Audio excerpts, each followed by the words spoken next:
तो ये बुक्स काफ़ी चैप्टर में हैं, 19-20 चैप्टर में हैं, और कई तरह की जानकारियाँ जो भी उन राइटर्स को और जर्नलिस्ट को मिली, उन्होंने इस बुक्स में लिखा। तो आप बुक्स पढ़ेंगे, आपको आनंद आएगा। बट मेरा जो टॉपिक है वो सिर्फ इतना ही है कि इसमें बुक्स में मुझे वो कुछ चीज़ें बड़ी इंटरेस्टिंग लगी कि हम जो हमारे राष्ट्रपिता महात्मा गांधी जी को गोली मारी, तो उससे पहले भी कुछ घटनाक्रम गए और 5-6 लोग उसमें सम्मिलित थे। शायद बहुत सारे लोगों को मालूम नहीं होगा, तो मैं सिर्फ इस पर ही बात करना चाहूँगा। तो आई होप कि आपको अच्छा लगेगा। तो आगे बढ़ते हैं कि ये 1948 सितंबर के आसपास की बात है और ये घटनाक्रम है, और जिसमें से उन लोगों पे एक प्रकाश डालने का मेरा पर्पस है कि कौन कौन लोग उसमें शामिल थे। तो एक भूमिका उसमें रहेगी जिस तरह से किताब में लिखा है। तो कुछ पहरे मैं पढ़ना चाहूँगा। और तो जैसे ही मैं पढ़ता हूँ कि सितंबर की उस झुकती दोपहर को सतलज नदी के किनारे सुलेमान की पर भारी बदन का वो 20 वर्षीय नौजवान रुक गया था। पंजाब की 3 महान नदियों रावी, सतलज और व्यास के किनारे पर शरणार्थियों का सागर एकत्र हो गया था, क्योंकि नदी के पुलों को शरणार्थी उस दर से पार नहीं कर सकते थे जिस दर से कि वो आते जा रहे थे। उन्होंने न केवल अनेक घंटों तक बल्कि कई बार तो दिनों तक पुल पार करने की अपनी बारी की प्रतीक्षा करनी पड़ी। नदियों में नावें भी बार बार चलाई जाती थी, लेकिन इसके कारण कोई विशेष राहत नहीं थी। उस 20 वर्षीय नौजवान की गहरी और बड़ी बड़ी आंखें थी। मोटे होठों के ऊपर उसकी मूंछ काफी विरल थी। उसके घने बाल थे और उस व्यक्ति का नाम था मदन लाल पावा। तो आप सिर्फ नाम जरूर याद रखें, क्योंकि आगे बड़ी इंटरेस्टिंग चीज़ें हैं। तो फिर बताऊंगा कि उसका नाम था मदन लाल पावा, जो अपने दूर के एक भाई को बस लेकर यात्रा पर निकला था और जिसके पिता केवल इसलिए पाकिस्तान में रुके रहने की जिद पकड़ी ली थी कि जोशी के अनुसार भारत की और रवाना होने का शुभ दिन नहीं आया था। उसके फादर शायद जोशी में ज़्यादा विश्वास रखते थे, तो रुके। पुल के पश्चिमी छोर पर पाकिस्तानी सैनिकों ने मदनलाल पावा से सब कुछ छीन लिया था। उसकी बस, फर्नीचर, कपड़े, सोना, नोट, सिक्के, यहाँ तक कि भगवान शिव की तस्वीर भी। तो लूटपाट होती है तो शायद वो लूट लिया गया हो, या उसकी पूरी बस।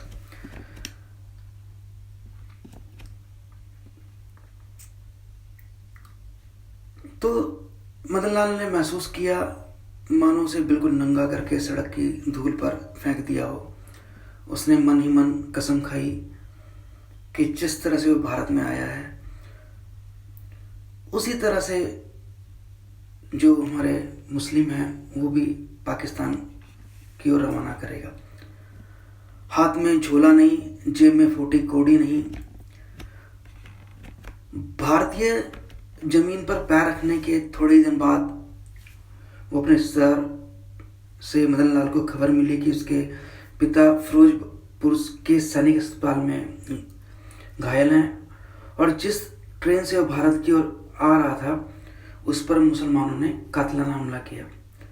तो मदनलाल तुरंत फिरोजपुर पहुंचा। रक्त और दवाओं की गंध से सने हॉस्पिटल के जबरदस्त वार्ड में भारत के असीम दुख दर्द के बीच मदनलाल के लिए सहसा एक चेहरा प्रस्तुत हो रहा था।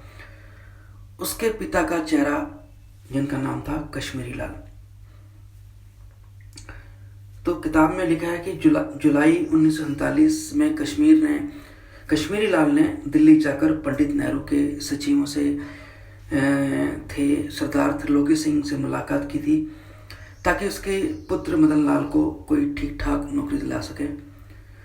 राष्ट्रीय स्वयं सेवक संघ के प्रभाव से मदन लाल को छुड़ाना तभी संभव हो सकता था जब सबसे पहले उसे कोई ठीक ठाक नौकरी मिले। तो सरदार त्रिलोक सिंह ने कश्मीरी लाल जी को अच्छी से उनको ढांढस बंधाया और वादा किया कि उनको कोई पुलिस विभाग में सहायक उप निरीक्षक का पद अवश्य दिला देगा।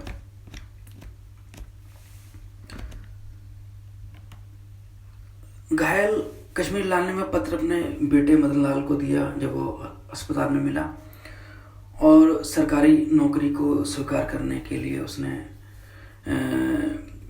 कहा और एक नई जीवन शुरुआत करने को बोला।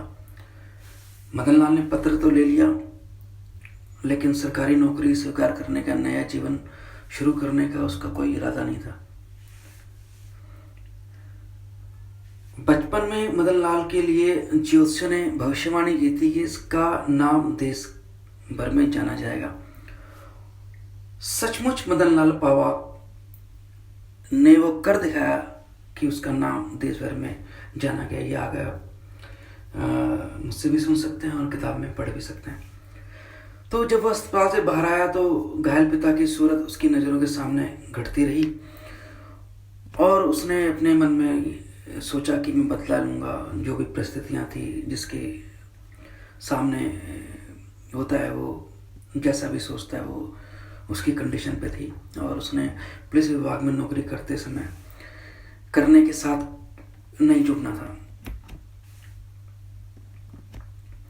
तो आगे काफ़ी चर्चाएं हैं तो मैं थोड़ा सा उसको स्किप करके आपको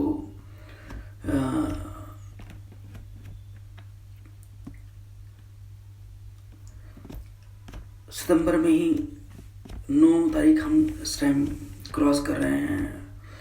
महात्मा गांधी पे चर्चा है और उस समय की कंडीशन के बारे में बताया जा रहा है उनकी प्रार्थना सभाओं में कि गीता के श्लोक कभी नहीं बोलते थे, खाली वो गुरु ग्रंथ साहब, बाइबल, कुरान आदि के उदाहरण भी जनता के सामने हमेशा रखते थे। और 9 तारीख की शाम को अचानक किसी ने उनकी सभा में नारा लगाया, गांधी मुर्दाबाद, गांधी मुर्दाबाद। तो अप्रत्याशित था, तो उस टाइम भी चर्चा चली। तो ये जो नारा लगाने वाले थे हमारे मदन लाल पावा जी थे। उनके दिमाग में चला कि बदला किस तरह से लिया जाए। इस महत्वपूर्ण अकलाहट भरे प्रश्न का मदन लाल पावा ने ज्योतिषी के अनुसार जिसका नाम सारे भारत में फैलने वाला था, एक वैद्य दवाखाने में हल किया। और ये दवाखाना था ग्वालियर में, दिल्ली से 194 मील दक्षिण पूर्व में स्थित। इसी ग्वालियर का महाराजा बिजली की ट्रेन में मूत रहा था। उस वैद्य का नाम था दत्तात्रेय परचूरे। नाम को याद रखें कि नाम था दत्तात्रेय परचूरे, वैद्य था ग्वालियर में। तो ये बहुत लोग जो हैं आगे वाले समय में आपको काफ़ी अचंभित करेंगे, किताब में पढ़ें या सुन भी सकते हैं। तो खैर, खांसी, जुखाम और निमोनिया के ठीक कर देने वाली उसकी आयुर्वेदिक औषधि थी सीतोपलादी। सारे ग्वालियर में अत्यंत प्रसिद्ध थी। और उसका सिर जो है गंजा सिर काफ़ी बड़ा था और मुंह में एक भी दांत नहीं थे, काफ़ी बुजुर्ग रहा होगा। और जब वो मुस्कुराता था तो गांधी जी से बिल्कुल मिलता था। लेकिन वो गांधी जी का दुश्मन था, कट्टर दुश्मन, और राष्ट्रीय स्वयं सेवक संघ की ग्वालियर शाखा का नेता भी वही था। मदन लाल पावा उसके दवाखाने में खांसी, जुखाम या निमोनिया की शिकायत करने के लिए नहीं आया था। वो वहाँ राजनीति सीखने आया था, उसका खेल देखने खेलने आया था। तो उस समय जो परचूरे था उसके काफ़ी लोग थे, उसकी एक जो फौज कह लो। तो ये दत्तात्रेय जो है वो वैद्य तो था, लेकिन उसके पीछे वो एक एंटी मुस्लिम मूवमेंट भी चलाता था।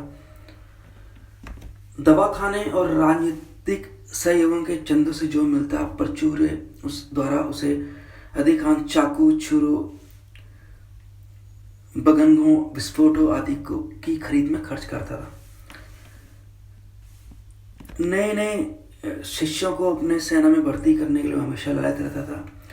भारी बदन के उस नौजवान शरणार्थी जिसका नाम मदन लाल पावा था, परचूरे स्वयं के लिए एक अत्यंत उपयोगी व्यक्ति के दर्शन किए। परचूरे मदन लाल पावा से कहा कि वो अगर मुस्लिमों से बदला लेने के लिए पूरा अवसर में चाहता है तो मैं दिलवाऊंगा, और बदले में तुम्हारे खाने पीने, रहने सहने और सुरक्षा आदि की सब जिम्मेदारी मेरी। मदन लाल ने स्वीकार किया। एक महीने तक परचूरे के सैनिक के साथ, सैनिक मतलब उसके जो लोग होते थे उसकी ग्रुप में, उन मुसलमानों की हत्या करने निकलता था। काफ़ी कत्लेआम किए, और जब उस पर प्रेशर पड़ा तो परचूरे ने उसको भेज दिया मुंबई। तो कुंठित होकर मदन लाल मुंबई चला गया और वहाँ एक शरणार्थी शिविर में स्वयं को दर्ज कराकर उसने 25 साथी एकत्रित किए।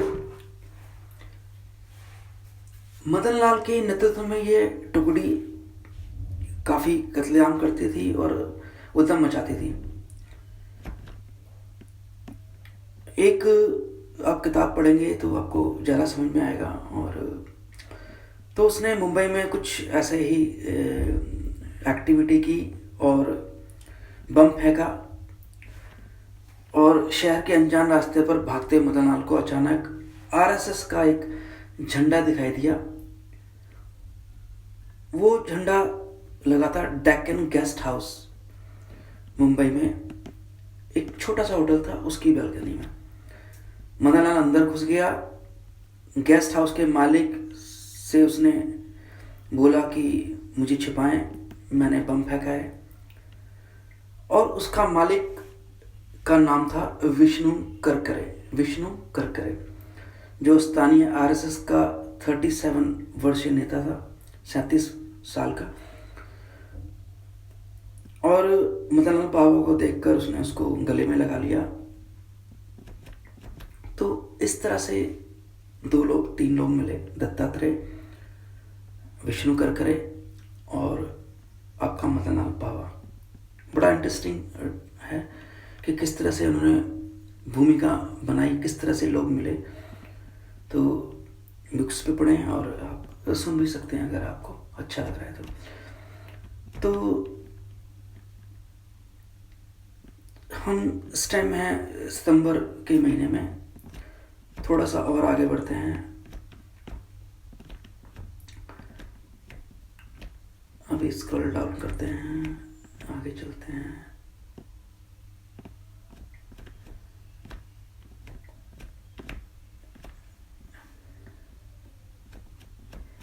थोड़ा सा और आगे, थोड़ा सा और आगे।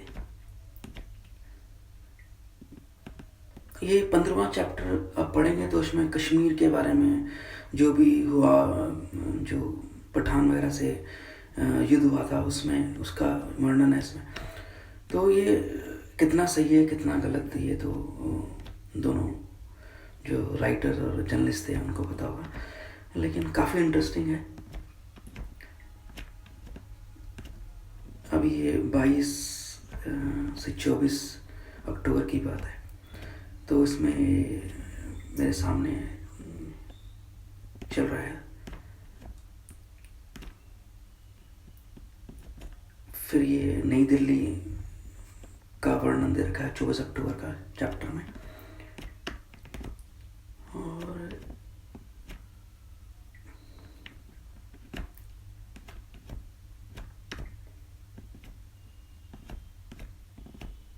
इसमें चैप्टर में आपको पठान और जो हमारे कश्मीरी राजा के हरि सिंह जी के सैनिकों के बीच युद्ध हुआ था उसकी चर्चा है।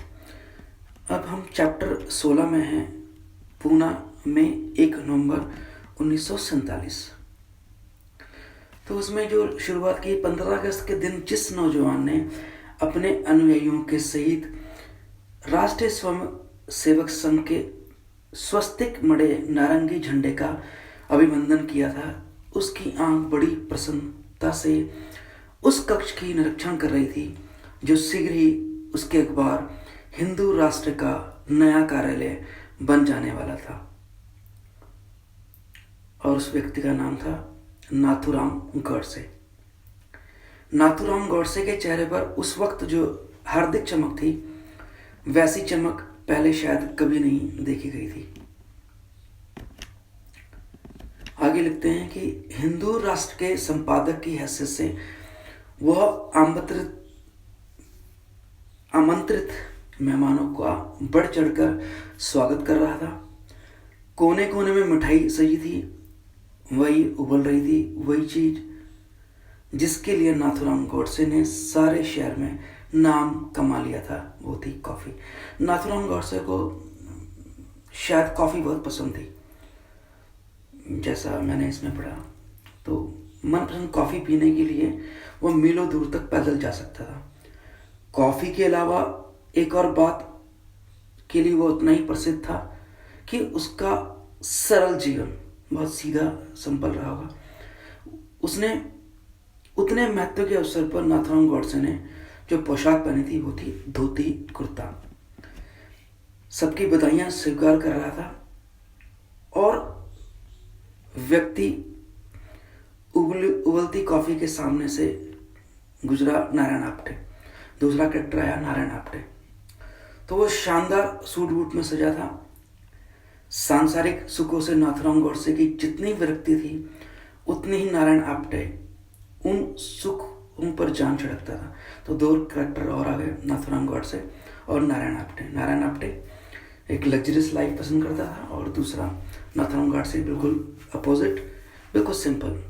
लेकिन उनके बीच बहुत गहरी दोस्ती थी, परम मैत्री जिसे बोलते हैं, नारायण और नाथूराम गॉडसे की परम मैत्री। चलिए आगे बढ़ते हैं। हिंदू राष्ट्रीय दोनों ने मिलकर शुरू किया था, कोई न्यूज़पेपर शुरू किया उन्होंने, किया था शायद। और उनकी साझेदारी केवल आर्थिक नहीं थी बल्कि सक्रियता की भी थी। उग्र हिंदू विचारधारा के उस अखबार के संपादक के रूप में यदि नाथूराम गॉडसे सक्रिय था तो उसका संपूर्ण संचालन भार नारायण आप्टे के ने अपने कंधों पर लिया हुआ था। नाथूराम की तुलना में नारायण की उम्र 3 साल कम थी।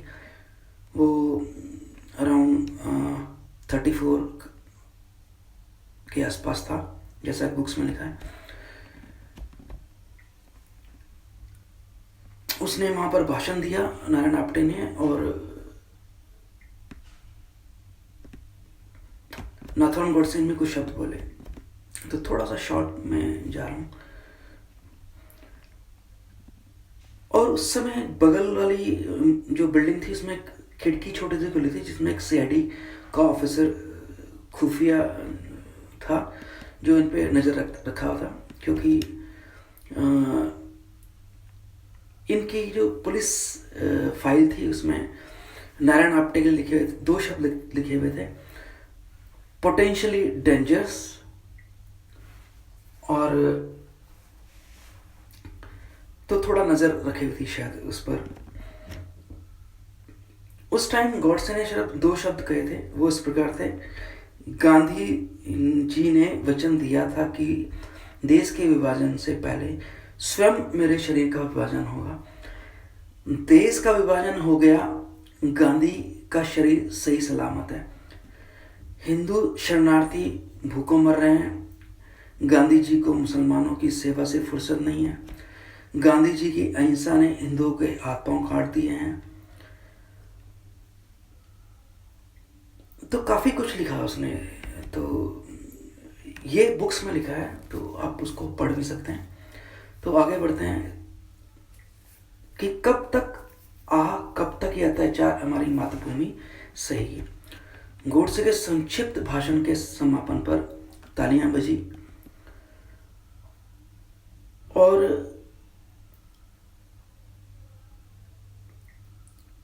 आगे लिखा है कि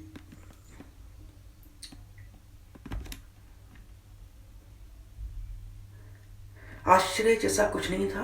पिछले 3.5 शताब्दियों से पूना उग्र हिंदू राष्ट्रीयता का केंद्र रहा। पूना के निकटवर्ती पहाड़ियों पर से हिंदू राष्ट्रीयता के महानतम योद्धा छत्रपति शिवाजी ने मुगल बादशाह औरंगजेब के विरुद्ध अपने छापामार मोर्चों का संचालन किया था। शिवाजी के उत्तराधिकारी पेशवा कहलाए, जिन्होंने 1817 तक भारत के अंग्रेज शासकों से संघर्ष किया। ये पेशवा चित्पावन अग्नि द्वारा शुद्ध किए गए ब्राह्मण थे।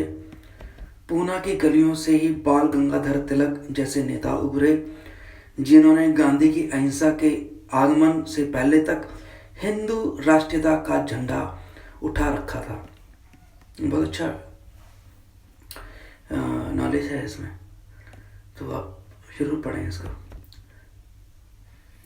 आगे लिखते हैं कि पूना के हिंदू उन्मादियों को अब तक एक नया हीरो मिल गया। तो ये राइटर लिखते हैं कि हिंदू उन्मादियों, खैर अपना उनका नजरिया है और आपका भी अपना होगा। हिंदू राष्ट्र उस संक्षिप्त समारोह में सशरीर उपस्थित नहीं था। तो उसमें लिखा है कि पूना के हिंदू उन्मादियों को अब नया एक हीरो मिल गया था। तो उस टाइम एक पिक्चर चलाई, उसमें बिम सीमेंट की दीवार पर 16 mm के प्रोजेक्ट द्वारा, और साफ नहीं था और प्रोजेक्टर अच्छा नहीं होने के कारण ना तो फिल्म साफ दिखाई पड़ रही थी और ना आवाज़ें सुनी जा सकती थी। इसके बावजूद विनायक दामोदर वीर सावरकर के व्यक्तित्व में जो असाधारण आकर्षण था, उसकी किरणें सभी व्यक्तियों पर पड़ रही थी। तो यहाँ पर हमारे विनायक दामोदर वीर सावरकर की एंट्री होती है, सशरीर नहीं लेकिन उनकी पिक्चर दिखाएगी इस समारोह में। इसमें लिखा है कि हिंदुत्व की हिमायत करते सावरकर के भाषण इतने तीव्र और लोकप्रिय थे कि महाराष्ट्र के 2 प्रमुख शहरों पूना और मुंबई में पंडित नेहरू को भी उतने श्रोता नहीं मिलते थे जितने कि सावरकर की सभाओं में आया करते थे। नेहरू, जिन्ना और गांधी जी की तरह सावरकर की भी शिक्षा लंदन की इंस ऑफ कोर्ट में हुई थी। खैर और भी कुछ लिखते हैं तो उसमें ज़्यादा नहीं जाएंगे। वीर सावरकर की फिल्म ख़त्म होने के बाद भी वहाँ पर साइलेंट था। आखिर नारायण आप्टे और नाथुराम गोडसे ने एक दूसरे का हाथ पकड़कर हिंदू राष्ट्र के नए कार्यालय में प्रवेश किया, जहाँ उनका नया मुद्रणालय भी लगा हुआ था। उस अखबार को शुरू करने के लिए सावरकर ने उन्हें 15,000 रुपये अग्रिम दिए थे। दोनों ने एक साथ लाल बटन को दबाया, जिससे हिंदू राष्ट्र की नई छपाई मशीन चालू हो गई।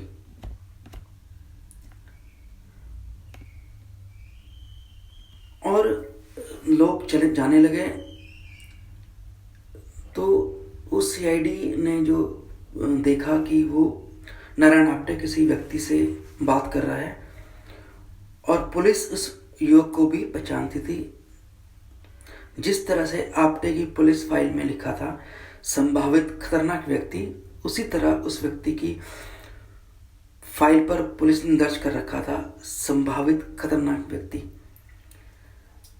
आप्टे से मिलने और उस उद्घाटन समारोह के समय मौजूद रहने के लिए वह युवक 60 मील की यात्रा करके आया था, और वो था विष्णु करकरे, वही अहमदनगर के डेक्कन गेस्ट हाउस का मालिक, जहां मदनलाल बाबा मिला था।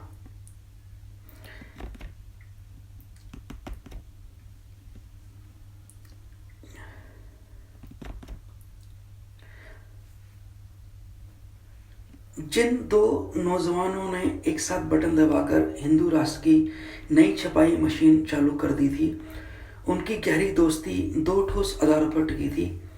नाथुराम गॉडसे और नारायण आप्टे दोनों जन्म से चित्त पावन ब्राह्मण थे, और दोनों के राजनीतिक दृष्टिकोण में अद्भुत समानता थी। किताब में लिखा है कि ब्राह्मण की स्थिति समाज में सर्वोच्च होने के अर्थ ये नहीं कि आर्थिक दृष्टि से भी सर्वाधिक संपन्न थे। नाथुराम गॉडसे के पिता एक मामूली डाकिये थे और 15 रुपए मासिक वेतन मिलता था। उस डाकिये ने अपने पुत्र का लालन पालन विशुद्ध ब्राह्मण परंपराओं के अनुसार ही किया था। जनेऊ संस्कार के बाद नाथुराम ने गीता और ऋग्वेद का नियमित पाठ शुरू किया।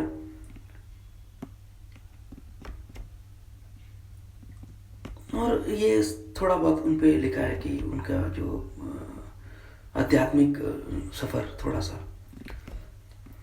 लिखते हैं कि राजनीति में नाथुराम की अत्यधिक रुचि थी। महात्मा गांधी के नागरिक अवज्ञा आंदोलन में भाग लेकर नाथुराम गॉडसे ने अपने जीवन की पहली जेल यात्रा संपन्न की थी। मतलब नाथुराम गॉडसे भी पहले महात्मा गांधी से प्रभावित थे, लेकिन सन 1937 के आते आते गॉडसे ने गांधी को छोड़कर एक नया राजनीतिक स्वामी ढूंढ लिया। ये एक नया स्वामी स्वयं नाथुराम गॉडसे की तरह एक चित्त पावन ब्राह्मण था, और उनका नाम था वीर सावरकर। तो हम सिर्फ किताब की बात कर रहे हैं, तो इसमें कोई कंट्रोवर्सी नहीं है, कौन कैसा कहाँ, तो सिर्फ किताब तक एंजॉय करते रहें जो लिखा है। आगे चलते हैं। जिस व्यक्ति ने बचपन में ब्राह्मण विष्णु महेश की पूजा की थी, उसी नाथुराम ने सन 1942 के आते आते तमाम देवताओं की तस्वीरें हटाकर उसकी जगह ऐसे हिंदू राष्ट्रवादियों की तस्वीरें लगा दी जिन्होंने मुगलों और अंग्रेजों से बार बार लोहा लिया। बचपन से नाथुराम जिस मंदिर में जाता था, उन्हें छोड़कर उसने एक आध्यात्मिक अड्डे की खोज कर ली, राष्ट्रीय स्वयंसेवक संघ का मुख्य कार्यालय। इस आरएसएस के ही इस अड्डे में नाथुराम गॉडसे और नारायण आप्टे की मुलाकात हुई। बहुत इंटरेस्टिंग है, और कितना सही क्या गलत इस पे नहीं जाएंगे, बस एक बुक्स है उसको एंजॉय करेंगे। कुछ सही भी होता है तो कुछ गलत भी होगा, तो उसमें ना जाएं।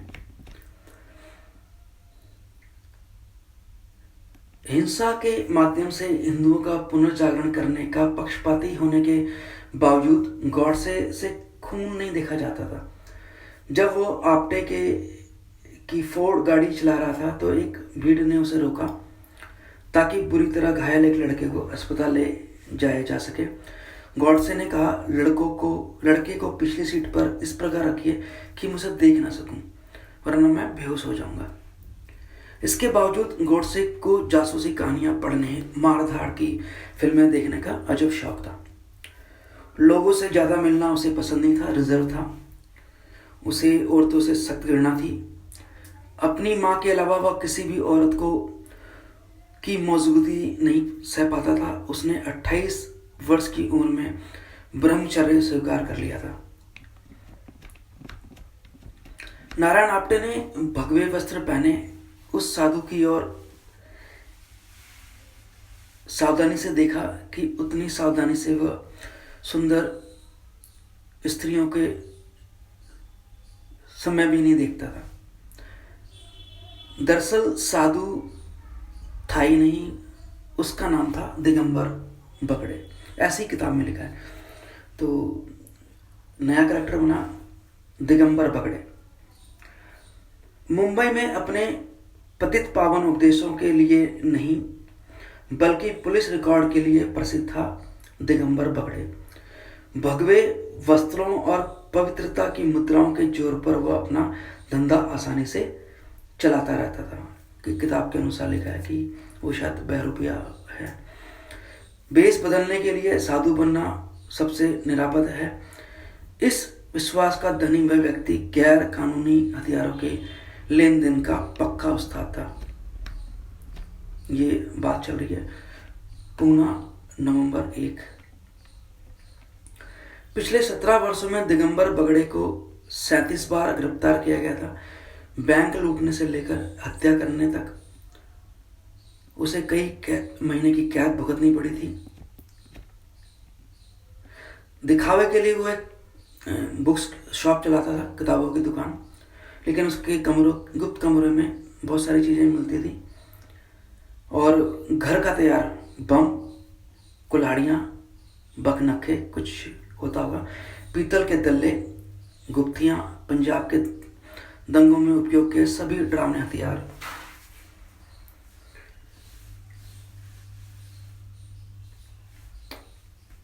उसके फादर द्वारा ऐसी शाख बुनी जाती थी कि जिसके कारण वो ठगों और चोर उचक्कों, गुंडों और यूनियनबाजी करते लोगों के बीच अत्यंत प्रसिद्ध हुए थे।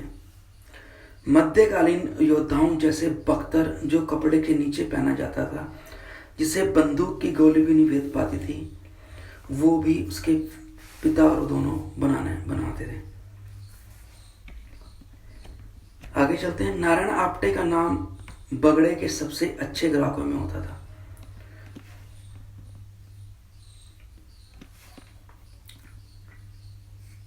आप जब ये स्टोरी सुन रहे होंगे तो इसके नीचे मैं इन सभी के नाम भी डिस्क्रिप्शन में लिख दूंगा, तो जैसे इंटरेस्टिंग होता है।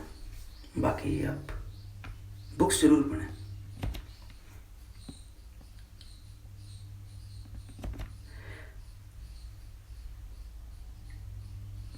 आप्टे एक ऐसा आदमी था जो हमेशा कोई ना कोई साजिश पुकारता था। तो आप्टे ने एक बार हथियारों की टोली स्विट्जरलैंड तक भेजने की तैयारी कर ली थी ताकि जिनेवा में गए जिन्ना को सफाया हो सके। आप्टे को इस बात का बड़ा दुख था कि बीमार होने के कारण जिन्ना पाकिस्तान से निकल नहीं रहे थे। नारायण आप्टे की नवीनतम गतिविधि के अनुसार हैदराबाद में गुरिल्ला छापा पड़ने शुरू हो गए थे।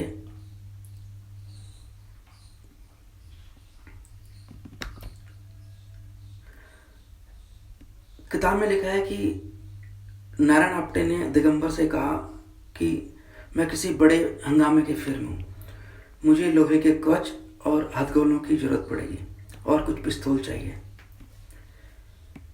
2 पल के लिए बगड़े सोच में पड़ गया। कवच वगैरह का प्रबंध तो हो सकता है, लेकिन पिस्तौल मुश्किल है। उसने कहा कि दिसंबर के आखिरी महीनों में शायद कर पाएगा। आप्टे उलझन में पड़ गया।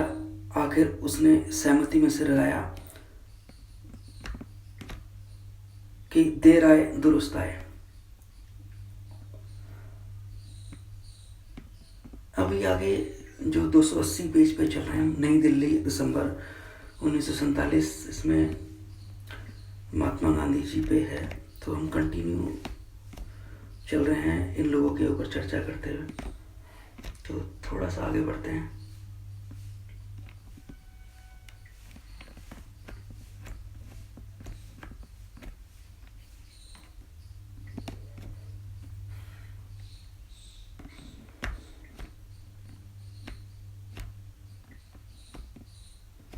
थोड़ा सा और आगे 282, नई दिल्ली 22 जनवरी 1948। ये वाइस राइस का इसमें चैप्टर है। गांधी जी और माउंटबेटन की कन्वर्सेशन। अब आया जो 17वां चैप्टर है, जो गांधी जी का अंतिम उपवास था उस दिन 13 से 18 जनवरी का वर्णन दे रखा है इसमें।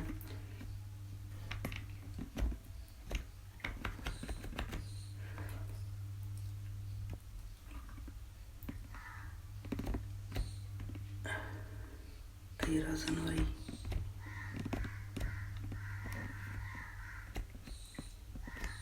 17 जनवरी और फिर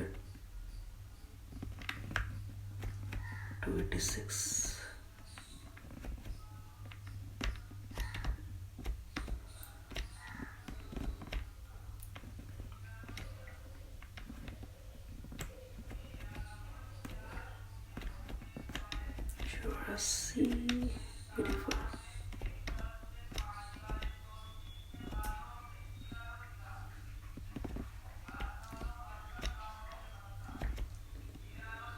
चलिए इसमें हम पेज नंबर 286, पूना 13 जनवरी 1948।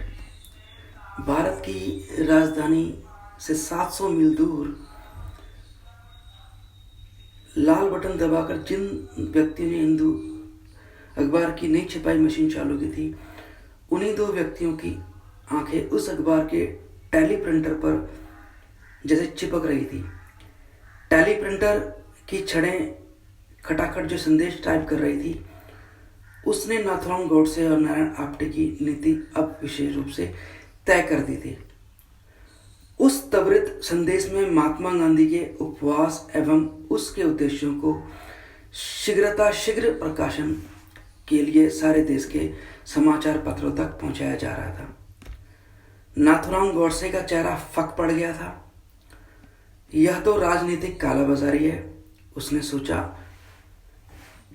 कि मुसलमान हत्यारों और बलात्कारियों को उनकी रकम बिना शर्त बिना विलंब दिलाए देने के लिए गांधी अपनी जान पर खेल रहे हैं। विशुद्ध कालाबाजारी। गोडसे ने घूमकर आप्टे की ओर देखा। आप्टे का रंग उड़ा हुआ था। गोडसे बोला, हैदराबाद में गुरिल्ला छापों के संचालन या जिन्ना की हत्या से भी पहले अब हमें गांधी जी को खत्म करना होगा।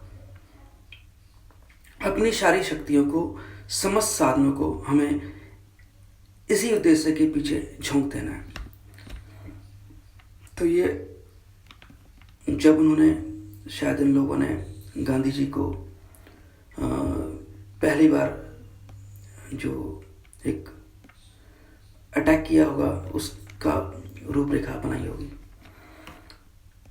उसी दिन हिंदू राष्ट्र के कार्यालय में 4 व्यक्तियों की जो छिपी बैठक हुई, उसकी टोह लेने के लिए सीआईडी का कोई गुप्तचर किसी खिड़की के पीछे दुबकाम नहीं था। गोडसे ने कहा, अब हमें कोई ना कोई कार्रवाई करनी होगी।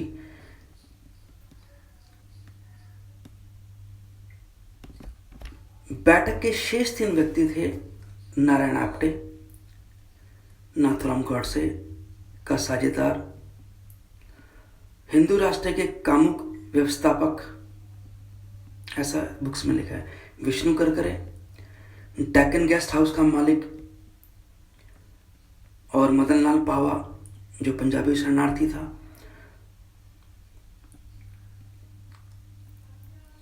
तो नारायण आप्टे, नाथुराम गोडसे, विष्णु करकरे और मदन लाल पावा, ये 4 लोग। ये चारों व्यक्ति परस्पर सहमत होने के बाद हिंदू राष्ट्र के कार्यालय से निकले और सीधे उस व्यक्ति के घर की ओर बढ़े जो मुंबई पुलिस को झांसा देने के लिए हमेशा साधु के वेश में बाहर निकलता था, जो गैर कानूनी हथियारों का लेन देन का उस्ताद था। उसका नाम था दिगंबर बगड़े। तो नारायण आप्टे ने सबसे कहा कि हम अगली मुलाकात मुंबई में करनी है 14 जनवरी को।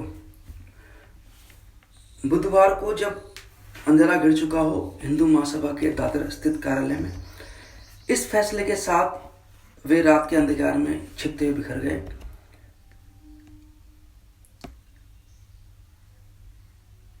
और थोड़ा सा आगे चलें, इस समय जो गांधी जी चैप्टर है उनके बेटे का, और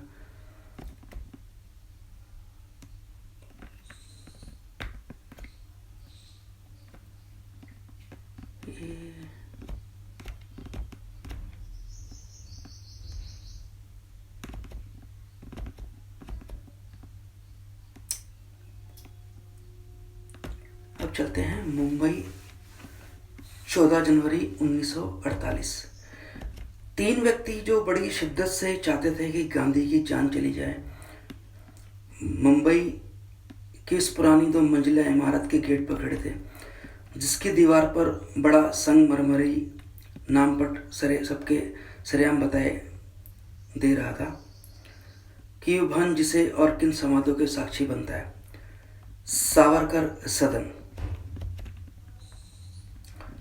उस व्यक्ति का निवास स्थान था जिसे महात्मा गांधी की एक एक बात से, एक एक उपलब्धि और एक एक गतिविधि से सख्त घृणा थी।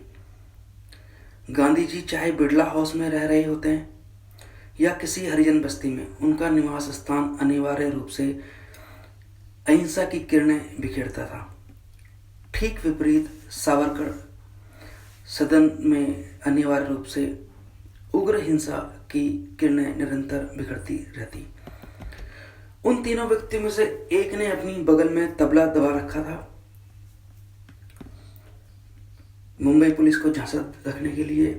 इस बार दिगंबर बगड़े ने साधु की बजाय संगीतकार का रूप धारण किया था। दरबान ने उन तीनों को वीर सावरकर के स्वागत कक्ष में बिठाया। वीर सावरकर से मिलने के लिए उस दिन केवल वे 3 व्यक्ति ही नहीं आए थे, गौडसे, आपटे और बगड़े। इससे पहले वहां 2 और व्यक्ति आ चुके थे। विष्णु करकरे और मदनलाल पावा को वीर सावरकर के सामने पेश करते हुए कहा था कि ये पंजाबी हमारा अत्यंत साहसी कार्यकर्ता है। सावरकर ने मदनलाल को आशीर्वाद दिया था। सावरकर से मुलाकात पूरी हो चुकने के बाद बगड़े तो हिंदू महासभा के सामान्य कक्ष में रात बिताने चला गया और गोडसे को साथ लिए हुए आपटे चला गया सी ग्रीन होटल में। होटल में कमरा बुक करने के लिए नारायण आपटे ने खास जगह का दूरभाष नंबर मिलाया। जो व्यक्ति भारत का उस शताब्दी का सबसे बड़ा अपराध करने निकला था, वही व्यक्ति बॉम्बे पुलिस डिपार्टमेंट के केंद्रीय कार्यालय का नंबर मिलाएगा। वह कभी किसी के जहन में नहीं आ सकता था। ऑपरेटर की हेलो सुनाई पड़ने पर आपटे ने एक्सटेंशन 305 की मांग की। जब लाइन के दूसरी छोर पर जो उत्साहित आवाज आ रही थी, जो अपनी उस शाम को नारायण आपटे के लिए गुजारने वाली थी, तो कुछ शब्द हम नहीं बोल पाएंगे, तो थोड़ा सा शॉर्टकट भी कभी कभी। खैर, 15 जनवरी गुरुद्वार को सुबह जब डॉक्टर सुशीला नैयर ने गांधी जी के यूरिन की जांच की तो पाया कि उसमें एसीटोन और एसिटिक एसिड आना शुरू हो गया। गांधी जी के शरीर के पास अपनी जीवन प्रक्रिया को टिकाए रखने के लिए चर्बी रूपी ईंधन अब शेष नहीं था। शरीर ने अपने आप को ही खाना शुरू कर दिया था। प्रोटीन के दहन द्वारा अनशन प्रारंभ होने के 48 घंटों के भीतर महात्मा गांधी जी ने डेंजर जोन में प्रवेश कर लिया था। तो ये उस समय शायद गांधी जी कोई अनशन कर रहे थे, तो उस विषय में लिखा है। हम थोड़ा आगे बढ़ते हैं।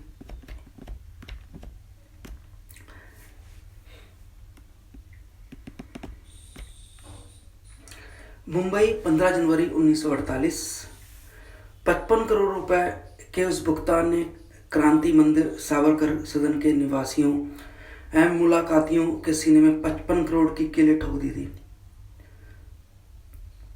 तुरंत उस नकली साधु ने अपने तबले में से निकले विस्फोटक पदार्थों का उपयोग करने के लिए गोडसे और आप्टे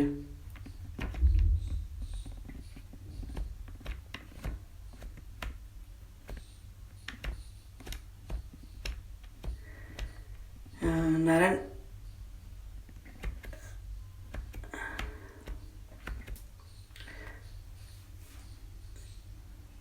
आज नकली साधु के तबले में से एक वह चीज भी निकली थी जिसकी गोडसे और आप्टे को सर्वाधिक प्रतीक्षा थी, पिस्तौल। उसका निर्माण घर में किया गया था। वह चीज देखने में इतनी फोड़ लग रही थी कि आप्टे बुदबुदाया, गोली चलाते वक्त कहीं ये हमारे ही हाथ की धज्जियां न उड़ा दे। उनकी साजिश का अधिकतम आधार पिस्तौल था। उसी चीज को हासिल करना इतना मुश्किल पड़ रहा था कि सोचकर दिमाग घूम रहा था।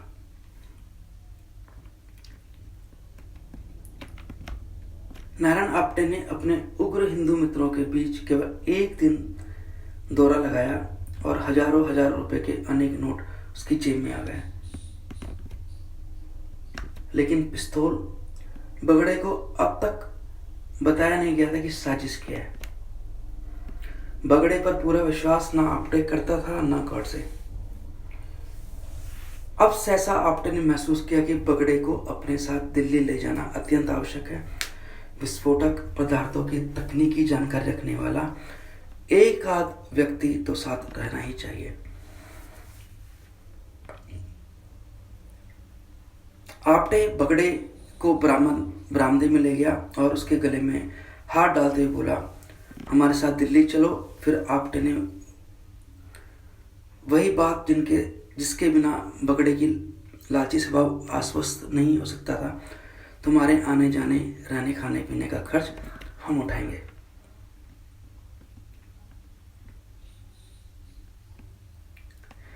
बगड़े द्वारा जो भी और जैसा भी हथियार लाए गए थे उन्हें मदन लाल पावा के बिस्तर में छिपा दिया गया।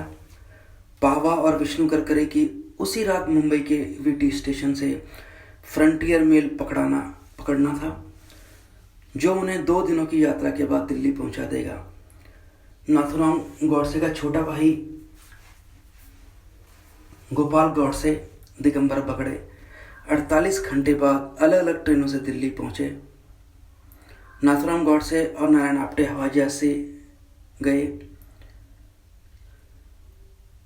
हिंदू महासभा भवन में एकत्रित होंगे, जो बिड़ला मंदिर से जुड़ा है। गांधी जी उन दिनों जिस बिड़ला हाउस में रहते हुए उपवास कर रहे थे, उसी के स्वामी ने बिड़ला मंदिर का निर्माण करवाया, जिसके सानिध्य में गांधी जी के संभावित हत्यारे आकर मिलने वाले थे।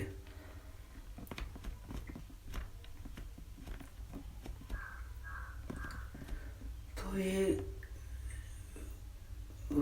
रूपरेखा बनाई उन लोगों ने और गांधी जी की हत्या करने के लिए पहुंच गए मुंबई। अगर थोड़ा सा आगे चले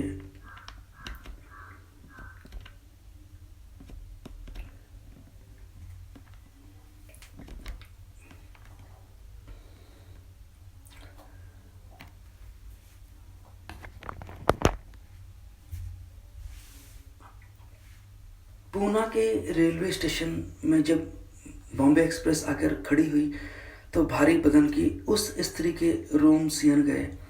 हताशा और उत्तेजना के साथ उसने सोचा, मैं जानती हूं कि मेरा पति दिल्ली क्यों जा रहा है। गोपाल गोडसे उस सुबह दिल्ली इसलिए जा रहा था कि महात्मा गांधी की हत्या की जा सके। अपने बड़े भाई नाथुराम गोडसे को उसने जो वचन दिया था उसे पूरा करने के लिए। उसके बिस्तर में 32 कैलिबर का एक पिस्तौल छिपा था, जिसे उसने 200 रुपये में पूना सैनिक डिपो में काम करते अपने एक साथी से खरीदा था। दुनिया में उसने केवल एक व्यक्ति को बताया था कि उस पिस्तौल का क्या उपयोग वो करने जा रहा है, और अपनी पत्नी को जो उतनी शिद्दत के से हिंदू राष्ट्रीयता में विश्वास करती थी जितना कि स्वयं उसका पति। गोपाल गोडसे की उस बात को सुनकर मन बोली, कि भगवान मेरे पति को सफलता देना और उसे बचा के रखना।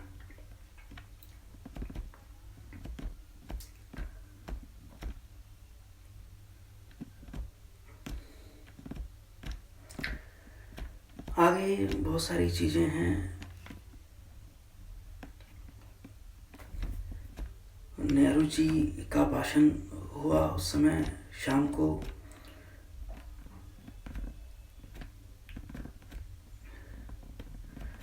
तो